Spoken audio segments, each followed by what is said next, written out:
வணக்கம் சார். வணக்கம் sir. Sir, இந்த மொழி பிரச்சனைன்றது எங்கே போனாலும் எப்படியாவது ஏதாவது ஒரு விதத்தில் கொண்டு வந்துடுறாங்க.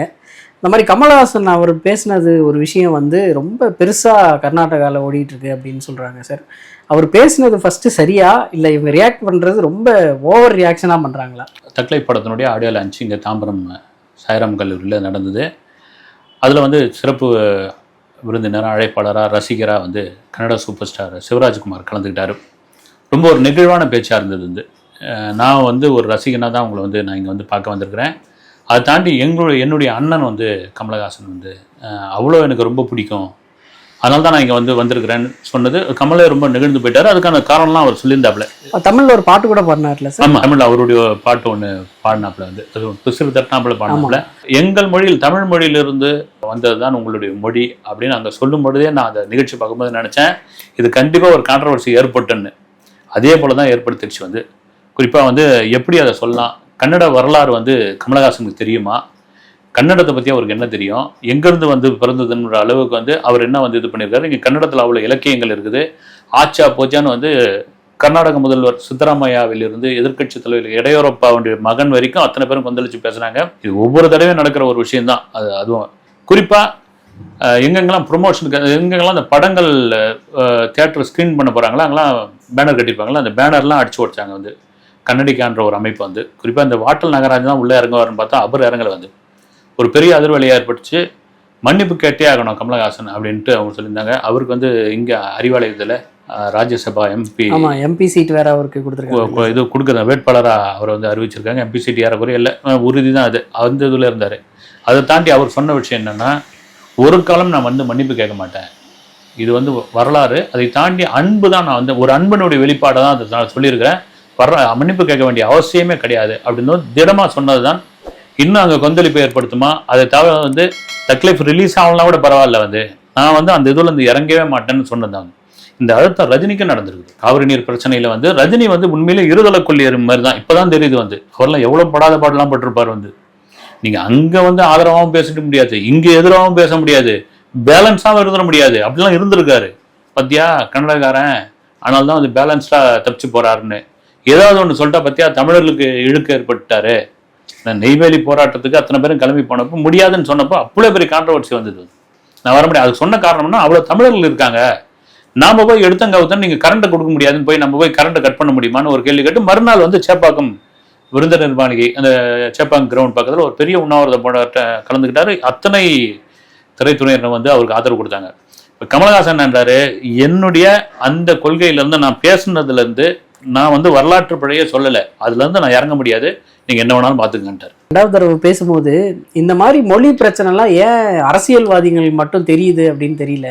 ஏன்னா அவங்க வந்து ஒரு ஆர்கியாலஜிஸ்ட் கிடையாது, அவங்க வந்து ஒரு ஹிஸ்டாரியன் கிடையாது, அவங்க வந்து மொழி ரிலேட்டடான ஒரு ஆக்டிவிஸ்ட் கிடையாது. பட் ஆனால் அரசியல்வாதிகள் வந்து மொழின்னு சொல்லி அரசியலுக்காக யூஸ் பண்ணுறாங்க அப்படின்ற மாதிரி பேசியிருந்தாரு சார். அந்த மக்களை ஏமாத்து சூப்பரான ஒரு விஷயம். நீங்கள் அது எந்த மாநிலமாக கூட இருக்கட்டும், வந்து முதல்ல எடுக்கிற பிரச்சனை வந்து மொழி பிரச்சனையாக தான் இருக்கும். ஆமாம், என்னென்னா இதில் தான் ஈஸியாக வந்து நம்ம வந்து மக்களை வந்து ஒரு மாதிரி ஒரு என்ன சொல்கிறது, அவருடைய மனநிலையே கொந்தளிக்க வச்சிடலாம், அவங்கள எமோஷ்னல் ஆக்கிடலாம் அப்படின்ற ஒரு கணக்கை காலகாலமாக கையாண்டுக்கிட்டு இருக்காங்க. நீங்கள் எதுலேருந்து இது வந்தது, என்ன காரணம், இதெல்லாம் கிடையாது. உடனே வந்து நம்ம மொழியை கேவலப்படுத்திட்டாயா, நம்ம இது பண்ணிட்டாயா. உங்களுக்கு சாதி மதத்திற்கு ஈக்குவலாக இந்த மொழி பிரச்சனையை வந்து அரசியல்வாதிகள் கையாண்டு கொண்டு இருக்கிறார்கள். அதை தான் கமலஹாசன் சொன்னார். அவங்களுக்கே ஒரு வேளை வரலாறு தெரிஞ்சிருக்கலாம். வந்து இவ்வளோ தூரம் அரசியல் தெரிஞ்சவங்களுக்கு, அதுலேயும் சில படிப்பாளிகளாக இருப்பாங்க இல்லைங்களா, அவங்களுக்கே தெரிஞ்சிருக்கலாம். ஆனால் இந்த கட்டத்தில் ஒருத்தனை அடிக்கணும்னு அப்படின்னு முடிவு பண்ணால் இறங்கி அடிக்கிறது அப்படின்றது வந்து மகா கேவலமான ஒரு விஷயம். வந்து அதுதான் வந்து நீங்கள் ஒட்டுமொத்தமாக தலைமையிலேருந்து கீழே இருக்கிற வரைக்கும் வந்து பேசுறது எவ்வளோ பெரிய ஒரு இதுவான விஷயம் பாருங்க. வந்து அப்போ என்னன்னா இந்த மொழியை அரசியலாக மாற்றுகிறார்கள் அவர்கள். அங்குள்ள மக்களுக்கு அது தெரியுமா தெரியலையான்னு தெரியல. கமலஹாசன் மிக தெளிவான ஒரு பதிலாக சொல்லியிருக்கு. சார், கமல் இந்த மாதிரி பிரச்சனைகள் வரும்போது அவர் வந்து பின்வாங்கிறது இல்லை. பட் ஆனால் ரஜினி அவர்கள் வந்து நிறைய சமாளிஃபிகேஷன் மாதிரி பண்ணுவார் அப்படின்ற மாதிரி ஒரு இது இருக்கே சார், அது உண்மையா? அது காரணம் என்னென்னா, ஒரு விஷயத்தை வந்து ரஜினி வந்து பெரும்பாலும் அந்த கான்ட்ரவர்சிக்குள்ளே டக்குன்னு போக மாட்டார். நீங்கள் கமல்ஹாசன் பேசினாருன்னா முக்கால்வாசி புரியாது. ரஜினி பேச ஆரம்பித்தா என்ன உள்ள கருத்துலாம் உளறி விடுவாப்புல. உண்மையாக தான் வந்து என்னென்ன மனசில் தோணும் திட்டமிட்டுலாம் ஒன்றும் வர்றது கிடையாது. ஆனால் தான் ரஜினியை வந்து பெரும்பாலும் மேடை ஏறாத காரணம் அதான். வந்து நான் கீழே பார்வையாளராக இருக்கிறேன், நான் ரசிக்க தான் வந்தேன், நான் உங்களை பார்க்க தான் வந்தேன்னு சொல்லி ஆனாலும் தரன்னு கொடுத்து போய் அவரை நிற்க வச்சிருவேன்னு அவர் ஏதாவது பேசி பெரும் கந்தளிப்பு ஏற்படுது. உங்களுக்கு உதாரணமாக சொல்லணும்னா பாட்சா படத்தினுடைய வெற்றி, அந்த வெற்றி விழா கொண்டாடுறாங்க வந்து இதுன்னு நினைக்கிறேன், அடையார் கேட் ஹோட்டல்னு நினைக்கிறேன். அப்போ வந்து ஜெயலலிதா அவர்கள் தான் முதல்வர். அவங்க அமைச்சரவையில் தயாரிப்பாளரும் அரசியல்வாதியுமான ஆர்.எம். வீரப்பன் அவர்கள் இருக்கார், அமைச்சராக இருக்கார். ஆனால் அந்த மேடையில் நின்று பேசுகிறாரு வந்து. அப்போ தான் வந்து மணிரத்னம் வீட்டில் வந்து பெட்ரோல் குண்டு அடிச்சு விட்டாங்க இந்த பம்பாய் படம் எடுத்ததுக்காக. அப்போ தமிழ்நாட்டில் சட்டம் ஒழுங்கு கெட்டு போச்சு, ரொம்ப மோசமாகிட்டு இருக்கு, வெடிகுண்டு கலாச்சாரம் எங்கே பார்த்தாலும் தலை தூக்குது, இதெல்லாம் நல்லதுக்கு இல்லைன்னு ஒன்று பத்திரிகையாளர் அத்தனை பேர் முன் வரிசையில் உட்காந்தவங்களாம் என்னன்னா அப்போ பிரிண்ட் மீடியா இப்போ நிகழ்ச்சி வந்து போயிட்டு இருக்கு, டக்குன்னு போய் ஃபோனை அடித்து, செல்ஃபோன் கூட லேண்ட்லைனில் ஹோட்டலில் வாங்கி எங்கள் எல்லோரும் நிறுத்துங்க, தலைப்புச் செய்தி ஒன்று கிடச்சிருச்சு, எல்லோரும் வெயிட் பண்ணுங்க, இது பண்ணுங்க, போஸ்டர்லாம் அடிக்கணும், நிறுத்துங்கன்னு சொல்லிட்டு பரபரப்பை வச்சு ஆரம்பிக்க தெரிஞ்சு போச்சு. இந்த நிகழ்ச்சி முடிஞ்சு நம்ம வீட்டுக்கு போகிறதுக்குள்ள நம்ம பதவியை தூக்கிடுவாங்கன்னு. அதுதான் ரஜினி அப்படி தான் நடந்தது. மறுநாள் அத்தனையும் போஸ்டர் செய்தி, அத்தனையும் தலைப்புச் செய்தி. ரஜினி பேசுறது வந்து மோசமான ஆட்சி நடந்துகிட்டு இருக்கு, சட்டம் ஒழுங்கு சரியில்லை, ரஜினி கொந்தளிப்புன்னு. இதுதான் ரஜினிக்கும் கமலஹாசனுக்குள்ள வித்தியாசம். அதனால தான் ரஜினி என்ன பண்ணுறது, சில விஷயங்களை ரொம்ப ஏதாவது நமக்கு பாதகமாக இருந்தால் பரவாயில்ல, மற்றவங்களுக்கு அது பாதகமாகிட்டுன்னா வம்பாயிடும் அப்படிங்கிறது அந்த பட்டும் படாமல் பேசுறது வந்து. அதை சில பேர் என்னவாங்க, இவர் கழுவுற மீன் இல்லை நழுவுற மீன் அப்படிலாம் சொல்லுவாங்க. அது எனக்கு தெரிஞ்சு அப்படி ஒன்றும் இதுவும் இல்லை, கொஞ்சம் உஷாரு தான். ஆனால் இதை தாண்டி வந்து ஏன் இந்த பிரச்சனையை நம்ம பேசி பெருசாக்குவானே அப்படின்னு. அதனால தான் ரஜினி பேச வந்தால் அது இங்கேருந்து வரத்தை வந்து இது பண்ணிடுவார். கமல் பேச வந்தால் அது போய் ஒரு சுற்றின்னு வந்து அதுவும் கான்ட்ரவர்சியாக மாறிடும் வந்து. அதுதான் இப்போ நடந்திருக்குது. சார், இப்போ கர்நாடகாவில் தக் லைஃப் படம் ரிலீஸ் ஆகலைன்னா அது வந்து ஏதாவது கொஞ்சம் இம்பாக்ட் ஏற்படுத்துமா சார் அவங்களோட? ஒன்றும் ஏற்படுத்தார். நான் வந்து ஒரு டிஸ்ட்ரிபியூட்டர் கிட்ட தான் கேட்டேன். நான் கேட்ட பிறகு நம்ம தமிழ்நாடு தேட்ரிக்கல் ரைட்ஸு ஆந்திரா, கர்நாடகா, கேரளா இதெல்லாம் என்ன அளவுக்கு போயிருக்குன்னு கிட்டத்தட்ட ஒரு 12.5 கோடி ரூபாய் தான் அங்கே வந்து போயிருக்கு. நீங்கள் கர்நாடகாவிலே தமிழ் படங்கள் ரஜினிக்கு தான் ஓடுமே, பெங்களூரில் தான் அங்கே பெரும்பாலும் ஓடும். நீங்கள் ஒரு காலகட்டத்தில் வந்து கன்னட படங்கள் ரொம்ப குடிசை தொழில் மாதிரி எடுத்துக்கிட்டு இருக்காங்க. அதில் தமிழ் டப்பிங் படங்கள்லாம் நல்லா ஓடிடுது. ஆனால் எந்த டப்பிங் படத்தும் உள்ளே இறக்கக்கூடாது. குறிப்பாக தமிழ் டப்பிங் படங்களுக்கு தான் அவங்க வந்து ஒரு கட்டத்தில் தடை போட்டு வச்சுருந்தாங்க. இப்போ KGF, காந்தாரா 2 மாதிரியான படங்கள் பேன் இண்டியா படமாக வந்த பிறகு தான் அவங்களே மாறினாங்க வந்து. அதுக்கு பிறகு பார்த்தீங்கன்னா ஒரு சின்ன இண்டஸ்ட்ரி அது வந்து, தம்மாதுண்டு இண்டஸ்ட்ரி, பெரிய இதுவெல்லாம் கிடையாது வந்து. இவங்க வந்து இப்போ தான் வந்து பேன் இண்டியா படங்களை வேர்ல்டு லெவலில் மாறி இருக்குது. நீங்கள் தெலுங்கு எடுத்துக்கிட்டிங்கன்னா அமெரிக்காவில் வந்து அவ்வளோ பேர் இருக்காங்க தெலுங்கு ஆடியன்ஸ் வந்து. இன்னைக்கு கூட பார்த்தீங்கன்னா அந்த கண்ணப்பான்னு ஒரு படம் வந்து மோகன் பாபுடைய பையன் நடிக்கிறாப்புல, அமெரிக்காவில் போய் ஒவ்வொரு இடத்துல ஸ்க்ரீன் பண்ணி அங்கே இருக்கிற ஆடியன்ஸ் கிட்ட போய் பேசுகிறாங்க வந்து. இந்த விஷ்ணு மஞ்சுவா, மனோஜ் மஞ்சுவோ அம்மா, அந்த படம் வந்து அந்த அளவுக்கு தெலுங்கு பீப்புள், நீங்கள் கன்னட பீப்புள் அந்த அளவுக்கு வந்து வெளியே கிடையாது. அதனால தான் அந்த இண்டஸ்ட்ரி அப்படி இருந்தது. இப்போ அது கூட கேட்கும்பொழுது பெரிய இதெல்லாம் உங்களுக்கு பெங்களூரில் ஓடும், ரஜினி படம் ஓடும். மற்றது பார்த்தீங்கன்னா அது எந்த ஹீரோவுக்கு வந்து கிடையாது. அதனால் அந்த ரைட்ஸு ஒரு 12.5 கோடி ரூபாய் அப்படின்னு கமலஹாசன் என்ன பண்ணுவார், ஓட்டம் விடுங்கன்னுவார். இன்னொரு விஷயம் கூட பேசிக்கிறாங்க வந்து, இவர் தக் லைஃப் விளம்பரத்துக்காக தான் வந்து, பப்ளிசிட்டிக்காக தான், ப்ரமோஷனுக்காக தான் இந்த மாதிரி இப்படி பண்ணார் அப்படின்னு. அது வாய்ப்பு இல்லை வந்து. அது பண்ணுறதா தான் வேறு எந்த விதம்லாம் பண்ணலாம் வந்து. அது எங்கே ஏற்பட்டுன்னா விஸ்வரூபம் பட சமயத்தில் வந்து ஒட்டு மொத்தமாக, அதாவது விஸ்வரூபம் படத்தில் வந்து இஸ்லாமியர்களுக்கு எதிரான கருத்துக்கள் அதில் நிறைய இருக்குது. இஸ்லாமியர்களுக்கு எதிரான படம் இது. படமே பார்க்காம பெருமளவில் ஒரு போராட்டம்லாம் இங்கே பண்ணாங்க. குறிப்பாக வந்து அமெரிக்கன் எம்பசிக்கு முன்னாடி வந்து பெரும் போராட்டம்லாம் பண்ண போகிறோன்னு ஒரு அறிவிப்புலாம் கொடுத்துருந்தாங்க. அப்போதைய முதல்வர் வந்து ஜெயலலிதாவை இந்த படத்தை வந்து தடை செய்யணும்ட்டாங்க வந்து. இப்போ பார்த்தீங்கன்னா எல்டாம் சோடில் எப்போ பார்த்தாலும் மீடியா தான். நினச்சா கமலஹாசன் ஒரு மீடியா, நினச்சா தான் அதனுடைய உச்சக்கட்டம் தான் நான் இந்த நாட்டை விட்டே போகிறேன், இது விட்டே போகிறேன் அப்படின்னு. அது சிவகார்த்திகேயன் கூட ஒரு படத்தில் கிண்டல் பண்ணியிருப்பாரு அப்படின்னு சொல்லி அது பெரிய இதுவாகி அந்த படம் ஓடினதுக்கு வந்து இந்த கமலஹாசன் இந்த எடுத்த பிரச்சனை தான் காரணம். ஜெயலலிதா இந்த கையில் தொடாமல் இருந்திருந்தாங்கன்னா அந்த படம் வந்து ஒன்றும் காணாமல் போயிருக்கும் அப்படின்லாம் சொல்லிட்டு இருந்தாங்க வந்து. ஆனால் தக் லைஃப் பொறுத்த வரைக்கும் அப்படி ஒரு முடிவு பண்ணியிருந்தாருன்னா வேற விதமாக கூட பண்ணியிருக்கலாம் வந்து. ஆனால் இன்றைக்கி பார்த்தீங்கன்னா இது என்ன சொல்லுவாங்க, ஊராட்சி, நகராட்சி, கிராமம், இங்கெல்லாம் கமலஹாசன் போய் ப்ரொமோஷன் பண்ணுறாரு. அதுதான் சார் நானும் கேட்கணுன்னு இருந்தேன். பெரிய ஆக்டர்ஸ் எல்லாருமே ஒரு மீட்டுக்கு வருவாங்க, 2 மீட்டுக்கு வருவாங்க. இவர் எந்த யூடியூப் சேனலில் பார்த்தாலும் இன்டர்வியூ கொடுத்துக்கிட்டு இருக்காரு, எல்லா இடத்துக்கும் நேரில் போய்கிட்டு இருக்காரு. அவர் வந்து ஒரு மிகப்பெரிய நடிகர் அப்படின்றத மறந்து அவர் வந்து இதெல்லாம் பண்ணிக்கிட்டு இருக்காரு. அது பழைய கமலஹாசன் வேறு வந்து. விக்ரமுக்கு முன் கமலஹாசன், விக்ரமுக்கு பிறகு கமலஹாசன். என்னை பொறுத்த வரைக்கும் வந்து பார்த்தீங்கன்னா அப்போல்லாம் பயங்கர கட்ஸான ஆள் வந்து. தனக்கு வந்து எப்படி இருக்கணும், எந்த மாதிரியான மேடை இருக்கணும், இதெல்லாம் உண்டு வந்து. ஆனால் இப்போ பார்த்தீங்கன்னா அது வந்து ஒரு உற்சாகத்தினுடைய ஒரு வயசும் ஒரு காரணமாக இருக்குது. இப்போ இந்த வயதில் நம்மளாக கூட பார்த்தீங்கன்னா இந்த இளைஞர்கள், சிம்பு மாதிரியான ஆட்கள், அப்புறம் போகிற பசங்க, இப்போ இவங்களுக்கு இருக்கிற ஃபேன்ஸ் வந்து நமக்கு வந்து ஒரு படம் வரைஞ்சி வந்து கொடுக்குறது, ஏர்போர்ட்டில் அவ்வளோ பேர் வந்து இது பண்ணுறது. இப்போ அவங்க காலகட்டத்தில் அதெல்லாம் இருந்திருக்காது இல்லைங்களா? சோஷியல் மீடியா முறுக்கு தெறிக்க விட்றாங்க. இதெல்லாம் வந்து ஒரு உற்சாகத்தோட வெளிப்பாடு தான். வா நீ எங்கே போகிறோமோ வாங்க, நான் ரெடியாக இருக்கிறேன்ட்டு ஒரு பக்கம் சிம்பு, த்ரிஷா, அபிராமிலாம் கூட மிரண்டு போகிறாங்க. வந்து அசோக் செல்வனா கூட இவரே எல்லா கேள்விக்கும் நீங்கள் கூட ஒரு கேள்வி கேட்டது எல்லா கேள்விக்கும் பதில் சொல்கிறாரு. அப்புறம் நான் பார்த்தா எல்லா கேள்விக்கும் இவர் தான் பதில் சொல்லிட்டு இருக்காரு. அது ஒரு உற்சாகத்தினுடைய வெளிப்பாடு தான். வந்து விஜய் அவர்கள் வந்து அண்ணா பல்கலைக்கழகம் ரிலேட்டடாக ஆளுநரை போய் சந்திச்சிருந்தாரு. அதுக்கு ஒரு விதமான கான்ட்ரவர்சி ஆச்சு. நேற்று வந்து அதுக்கான தீர்ப்பு கொடுத்துட்டாங்க. தீர்ப்பை கொடுத்ததுக்கப்புறம் ஒரு பெரிய ட்வீட். அதில் வந்து ஆளுநரை போய் நாங்கள் சந்தித்ததுக்கு அப்புறம் தான் இந்த வழக்கு வந்து வேகமாக முடிச்சிருக்காங்க அப்படின்ற ஒரு ட்வீட். இது அதனால இந்த வழக்கை முடிச்சாங்க அப்படின்னு சொல்ல முடியாது. பட் அதுவும் ஒரு சின்ன காரணமாக இருக்கலாம். அவங்களே இதை வந்து ஓன் பண்ணிக்க நினைக்கிறது எப்படி சார்? அது நல்ல கேள்வி நீங்கள் கேட்டது. வந்து நீங்கள் ஏன்னா அந்த சம்பவம் வந்து இந்தியாவில் பெரிய அதிர்வலை ஏற்படுச்சு. இது வந்து மிகப்பெரிய அதிர்வலை ஏற்படுச்சு. அதுக்கு பின்னால் யாராக இருக்காங்க, உண்மையான குற்றவாளி யார், அது சம்மந்தப்பட்டவர்கள்லாம் வந்து நீதி கிடைக்கணும், சம்மந்தப்பட்டவர்கள்லாம் தண்டனை பெறணும். அந்த பெண்ணுடைய இதுவெல்லாம் வந்து நிறைய நீங்கள் ஆரம்பத்தில் வெளியிட்டிருக்கூடாது. நிறைய கான்ட்ரவர்சிலாம் வந்தது. பெரிய இதுவாக ஏற்படுது. விஜயே போய் கவர்னரை போய் பார்த்தார். வந்து இடையில கூட சொல்லியிருந்தாரு, நாங்கள் மக்கள் பிரச்சனைக்காக தான் கிண்டி கவர்னர் மாளிகைக்கு போவோம், நீங்கள் உங்கள் சுயலாபத்திற்காக, உங்கள் குடும்ப பிரச்சனைக்காக, உங்கள் குடும்ப நலனுக்காக வந்து டெல்லிக்கு போய் பார்ப்பீங்க, நீங்கள் வந்து பிஎம்ஐ பார்ப்பீங்க அப்படின்ற மாதிரி அறிக்கையெல்லாம் கொடுத்துருந்தாங்க.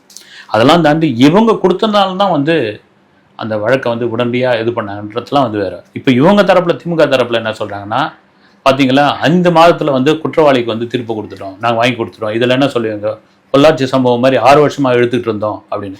எதுவாக இருந்தாலும் இங்கே யார் நாங்கள் கொடுத்தோம், யார் இது பண்ணுறது தாண்டி இனி வருகாலத்தில் இந்த மாதிரியான குற்றங்கள் நடக்கக்கூடாது அப்படின்னு தான் பெருமை. இதுக்கு யாராவது சொல்லணும். அது யாராக இருந்தாலும் சரி, விஜயா இருக்கட்டும், வந்து ஆளும் திமுகவாக இருக்கட்டும், எதிர்கட்சியான அண்ணா திமுகவாக இருக்கட்டும், பிஜேபியாக இருக்கட்டும், இது மாதிரி ஒரு மோசமான ஒரு நிகழ்ச்சி இனி இந்த தமிழ்நாட்டில் நடக்கக்கூடாது, நடக்க விடாமல் சட்டம் ஒழுங்கை பாதுகாக்க வேண்டும் சொல்கிறத விட்டுட்டு நாங்கள் 5 மாதம் நிதி வாங்கி கொடுத்தோம் பாருங்க, நான் வந்து கவர்னரை பார்த்ததுனால தான் இது விரைவாக எடுத்துக்கிட்டாங்க, நாங்கள் வந்து துண்டு நோட்டீஸ் கொடுத்ததுனால தான் டக்குன்னு முடிவுக்கு வந்தது அப்படின்லாம் சொல்கிறது வந்து ரொம்ப ஒரு சிறுபிள்ளைத்தனமான ஒரு விஷயம். வைஷ்ணவி அவங்க வந்து திமுகவில் இணைஞ்சிட்டாங்க. இணைந்ததுக்கு அப்புறம் அவங்க ட்விட்டராக இருக்கட்டும், இன்ஸ்டாகிராமாக இருக்கட்டும், ஒரே ரொம்ப வல்கரான கமெண்ட்ஸ். ஃபுல்லாக டிவிகே வந்து பெண்களை பாதுகாக்கக்கூடிய ஒரு கட்சி அப்படின்னு சொல்லிகிட்டு இருந்தவங்க, டிவிகேவும் இன்னொரு பாஜக தான் அப்படின்ற மாதிரி சொல்லிட்டாங்க. அது சொன்னதுக்கப்புறம் பயங்கரமான வல்கரான கமெண்ட்ஸு. அது போய் பார்க்கவே முடியல, அந்தளவுக்கு இருந்தது. இவங்க வந்து ஒரு அரசியல் எப்படி சொல்கிறது, அரசியல் மெச்சூரிட்டி இல்லாமல் இந்த மாதிரியெல்லாம் பண்ணிக்கிட்டு இருக்காங்க அப்படின்னு சொல்லலாம். உண்மைதான், நீங்கள் கரெக்டான ஒரு சொல்கிறீங்க. அரசியல் புரிதல் இல்லை, அரசியல் அனுபவம்லாம் கிடையாது. இன்றைக்கி தன் பக்கம் சோஷியல் மீடியா இருக்குது, தனக்கு இவ்வளோ ஃபாலோவர்ஸ் இருக்காங்க, நான் வந்து இவ்வளோ பெரிய இன்ஃப்ளூயன்சர், வந்து இதை வச்சு தான் நாங்கள் உள்ளே போகிறது. இதை என்ன ஆகுது, அந்தந்த கட்சிகள், நான் திமுகன்னு சொல்லாமல் இவங்களுக்கு அவங்க வேண்டப்படாதவங்க, அவங்களுக்கு இவங்க வேண்டப்படாதுன்னு வா எதிரிக்கு எதிரி நண்பன் அப்படின்ற அளவுக்கு உள்ளே கூப்பிட்டுக்கிட்டு நீ என்ன வேணாலும் பண்ணு, இதெல்லாம் அரசியலாக மாறவே மாறாது. அந்த நேரத்துக்கு இது வந்து ஒரு பேசும் பொருளாக இருக்கும். அது இதை தாண்டி நான் திரும்ப சொல்கிறது என்னென்னா, முகம் தெரியாத இந்த நபர்கள் இந்த சோஷியல் மீடியாவுக்குள் உட்காந்து போடுகிற அந்த பதிவு, இந்த கமெண்ட்ஸ் எல்லாம் வந்து மோசமான ஒரு விஷயம். அதே போல் வைஷ்ணவி மாதிரியானுக்கெல்லாம் என்ன அரசியல் தெரியும் உங்களுக்கு? வந்து அந்த பொண்ணெல்லாம் திராவிட அரசியல் பற்றி சொல்லுங்க அப்படின்னு சொல்லணும், சொல்லுமா நீங்கள் அப்படின்னு சொல்லணும், தெரியாது. வந்து இந்த சத்யராஜ் மகள் இருக்காங்களே, திவ்யா சத்யராஜ், அவங்க வந்து தொடர்ந்து வந்து விஜயை வந்து இது பண்ணி பேசுறது வந்து இதெல்லாம் வந்து இது நடக்கும் செய்யணும். இன்னும் பாருங்கள், வந்து இது வந்து சினிமா பாட்சியில் சொன்னோம்னா இது வெறும் டீசர் தான். இன்னும் ட்ரெய்லர் இருக்குது, கிளிம்ஸ் வீடியோ இருக்குது, ஆடியோ லான்ச் இருக்குது, தேர்தல் வரதுக்கு முன்னாடி, தேர்தல் தான் ரிலீஸ் டேட்டு, இவ்வளவு இருக்குது. இது எல்லாம் டிவிக்கே எப்படி சமாளிக்க போகிறது, எப்படி எதிர்கொள்ள போகிறது, அது நமக்கு பேசுகிறப்போ அவங்களுக்கும் தெரியும் இல்லைங்களா? அது ரொம்ப ரொம்ப முக்கியமான ஒரு விஷயம். வைஷ்ணவி போடுற அந்த பதிவு, வைஷ்ணவிக்கு எதிராக போடுற அந்த இதெல்லாம் ஒன்றும் இதுவாகாது. வந்து நீங்கள் கடைசி நேரத்தில் மக்கள் போய் முடிவு பண்ணுறான் பாருங்க, அந்த ஓட் மிஷினில் அதுதான் முடிவு பண்ணும் என்பதில் மாற்று கருத்து கிடையாது. தலைவர் விஜய் அவர்கள் வந்து அமைதியாக இருக்கிறத பார்த்துட்டு நிறைய பேர் வந்து அவர் என்ன முடிவில் இருக்காருன்னே தெரிய மாட்டேங்குது, அடுத்த படங்கள் நடிக்கிறதுக்கான வாய்ப்புகள் நிறைய இருக்குது அப்படின்ற மாதிரி ஒரு டாக் போயிட்டுருக்கு. அது எப்படி சார் பார்க்குறீங்க? இது ஒரு விஜயே சொன்னாதான் உண்டு. என்னுடைய கடைசி படம் ஜனநாயகன் சொல்லியாச்சு, கோட்டில் துப்பாக்கி எடுத்து சொன்னார், கமலா தான் சொன்னார் இருந்தீங்களா, டார்ச்சை உடைச்சாரு, டிவியை தூக்கி போட்டு அடிச்சாரு, இதெல்லாம் பண்ணாரு அப்படின்னு. இன்னைக்கு ராஜ்யசபா எம்பி சீட்டுக்காக போய் நின்றுட்டாருன்னு. இது வந்து என்னென்னா விஜய்க்கு இவ்வளோ பெரிய ஒரு கூட்டம், இவ்வளோ பெரிய ஒரு மாசு, ஒரு மாநாட்டிற்கு, முதல் மாநாட்டிற்கு இவ்வளோ பெரிய லட்சக்கணக்கான இளைஞர்களை கூட்டி இது பண்ணியிருக்காங்க. இன்றைக்கி விஜய் எங்கே போனாலும், மதுரை ஏர்போர்ட்டுக்கு போனாலும் சரி, ஒரு கோயம்புத்தூரில் ரோட் ஷோவுக்கு போனாலும் சரி, லட்சக்கணக்கான பேர் கூடுறாங்க அப்படின்பொழுது அந்த நம்பிக்கை என்னன்னா, இருக்கிற தலைவர்கள்லாம் நாங்கள் பார்த்தாச்சு, இருக்கிற திராவிட கட்சிகளுடைய ஆட்சியெல்லாம் நாங்கள் பார்த்தாச்சு, புதுசாக ஒருத்தர் வாங்க. விஜயகாந்த் தான் அதுதான் கொண்டு வந்தோம், ஆனால் விஜயகாந்த் இல்லை. இப்போ எங்களுக்கு ஒரு புதுசாக ஒருத்தர் வேணும் அப்படின்ற அளவுக்கு நாங்கள் வந்து உங்களை நம்பிக்கையோடு இங்கே உட்கார வைக்கிறோம், வரவேற்கிறோம் அப்படின்ற பொழுது அந்த நம்பிக்கை உடைக்கிற விதமாக ஒருவேளை அவர் ஜெயிக்காமல் போனால், இல்லை கம்மியான ஓட்டு எடுத்தால், அல்லது கம்மியான எம்எல்ஏக்களை இது பண்ணி இல்லை வரவே இல்லை அப்படின்ற பொழுது திரும்ப நடிக்க வந்தால் இந்த மக்கள் மத்தியில் உள்ள செல்வாக்கு மடமடவென்று குறையும், மாற்றுக்கிறது கிடையாது. திரும்ப இதை கொண்டு வந்து சேர்க்கறது கஷ்டம். ஒருத்தருடைய இமேஜ் விழுந்து போச்சுன்னு வச்சுங்க, பொதுவாக சொல்லுவாங்கல்ல, நீங்கள் இமேஜ் விழுந்துச்சுன்னா அந்த இமேஜை கொண்டு வந்து நிறுத்துறது பெரிய கஷ்டம். நீங்கள் வந்து ஓட்டுக்கு பணம் கொடுக்குற மாதிரியான ஒரு விஷயம் கிடையாது இது. அதனால் விஜய் இதுக்கு தெரியும். வந்து மேபி இது வந்து வெறும் வதந்தியா என்னன்னு தெரியல. வந்து லோகேஷ் கனகராஜ்கிட்ட கதெல்லாம் கேட்டார், ஓகே பண்ணிட்டாங்க ரேஞ்சில் வந்து பேசிக்கிட்டு இருக்காங்க. இது விஜயே சொன்னால்தான் உண்டு. ஆனால் அதே சமயத்தில் இந்த 10 மாதம் இருக்கு இல்லைங்களா, இந்த 10 மாதம் வரைக்கும் நாம் வெறும் யுகத்தில் மட்டும்தான் பேச முடியும். வந்து எதையும் திடமாக பேச முடியாது. இந்த 10 மாதத்திற்கு எலெக்ஷன் ரிசல்ட்டுக்கு பிறகுதான் என்னன்னு தெரியும். பழம்பெரும் நடிகர் ராஜேஷ் அவர்கள் வந்து இன்றைக்கு இறந்துட்டதா ஒரு நியூஸ் வந்தது. அவரை பற்றின சில தகவல்கள். இல்லை, உண்மையிலே வந்து எனக்கு ஒரு பெரிய அதிர்ச்சியாக இருந்தது. அது காரணம் என்னென்னா, அவருக்கு 75 வயசுன்னு போட்ட பிறகு தான் நமக்கே தெரிஞ்சது. அந்த வயசுக்கு ஒரு உரிய நபராக வந்து அவ்வளோ ஆக்டிவாக இருந்தார். அது சமீப காலமாக நிறைய சேனல்கள் வந்து ஜோதிடம் சம்மந்தமான ஒரு விஷயங்கள்லாம் பேசுகிறார். ஜோதிடம் ஆராய்ச்சியெல்லாம் பண்ண ஆரம்பித்தார். அவர் ஒரு பிறப்பால் கிறிஸ்துவராக இருந்தாலும் வந்து ஜோதிடம் மீது ஒரு பெரிய ஒரு ஈடுபாடு. அது சம்மந்தமாக அவர்கிட்டலாம் நிறைய இது பண்ணுவார். அவரை கூட நான் ஒரு தடவை மீட் பண்ணும்போது சொன்னேன், வந்து இது மதம் சார்ந்த விஷயம்லாம் கிடையாதுங்க பால், இது வந்து நீங்கள் ஜோதிடமே வந்து ஒரு சயின்ஸும் ஒரு மேத்தமெட்டிக்ஸும் கலந்த ஒரு விஷயந்தான். வந்து அது வந்து நான் வந்து அதில் முதல்ல நம்பாமல் இருந்தேன். அது சில விஷயங்கள்லாம் நான் ஆராய்ச்சி பண்ண ஆரம்பித்து என் சார்ந்தவர்களுக்கெல்லாம் ஒரு விஷயங்கள் நான் நடந்த போது அது மேலே நான் ரொம்ப தீவிரமான ஒரு பற்றாளராக, தீவிர ஆராய்ச்சியாளராக ஆரம்பித்தேன் நான் அப்படின்னு சொல்லி புத்தகங்கள்லாம் நிறைய எழுதியிருக்காரு. அதே சமயத்தில் தமிழ் சினிமாவுக்கு ஒரு கேரக்டர் ஆர்டிஸ்ட்டு, ஒரு சைலண்ட் வில்லன் அப்படின்ற, அதோட நீங்கள் எந்த கதாபாத்திரம் கொடுத்தாலும் நான் பிரமாதமாக நடிப்பேன் அப்படின்ற ஒரு அற்புதமான ஒரு நடிகர். வந்து நீங்கள் ஒருத்தர் வந்து ஒரு வாத்தியார் வேலையை வேணாம், அந்த ஒரு பொதுவாக வந்து ஒரு வேலை அப்படின்றது பெரிய விஷயம். இந்த சினிமாவில் வந்து இன்றைக்கி கூட சினிமாவில் முயற்சி பண்ணுறாங்க. இன்றைக்கி வந்து ஒரு வேலையை வச்சுக்கிட்டு தான் சினிமாவுக்கு முயற்சி பண்ணுறாங்க. அப்போல்லாம் வந்து வேலையை விட்டுட்டு என்னன்னே தெரியாது. வந்து அது வேணாம் அப்படின்னு சொல்லி சினிமாவுக்குள்ளே வந்து சக்ஸஸ் ஆக முடியுமா? அது காரணம் என்னென்னா, இப்போ நீ சிவாஜி நடிகரத்தில் சிவாஜி கணேசனுடைய ஜெராக்ஸ் மாதிரியே இருக்கிற, நீ சக்ஸஸ் ஆக முடியாது அப்படின்லாம் சொன்ன பொழுதும் தொடர்ச்சி அந்த படத்தில் இருந்து அதன் படத்தில் நடித்து அதன் பிறகு தனக்கான இடம்னு ஒன்று இருக்கு இல்லைங்களா, இது ராஜேஷ் தான்பா நடிச்சிருக்காரு, ராஜேஷ்கான கேரக்டர் பா இது அப்படின்ற மிக தெளிவாக கொண்டு வந்து சேர்த்தவர் வந்து நடிகர் ராஜேஷ். நீங்கள் உதாரணத்துக்கு சொன்னோம்னா, சிறை மாதிரியான படங்கள்லாம் இப்போ பார்த்தீங்கன்னா எப்படி இந்த கேரக்டர் வந்து இவர் பண்ணியிருப்பார் அப்படின்னு தோணும். அதை தாண்டி வந்து எல்லாருக்கூடையும் ஒரு நட்பாக இருக்கிறது ஒன்று இருக்கு இல்லைங்களா, அது மிகப்பெரிய விஷயம். வந்து அவர் ஒரு தடவை சொல்லியிருப்பார், வந்து சில பேர் ஏன் பிடிக்குன்னே தெரியாது அப்படின்னு. எப்படி சார் நீங்கள் உள்ள நட்பாக இருக்கிறீங்க அப்படின்னு கேட்டேன். நான் வந்து இல்லை பாலு, எனக்கு அதெல்லாம் தெரியும், நான் வந்து ஒரு ஓப்பனாக பேசிடுவேன், எனக்கு ஒன்றும் பெரிய எதிர்பார்ப்புலாம் இருக்காது, எல்லா விஷயத்தையும் மனசு தான் சொல்லிடுவேன்.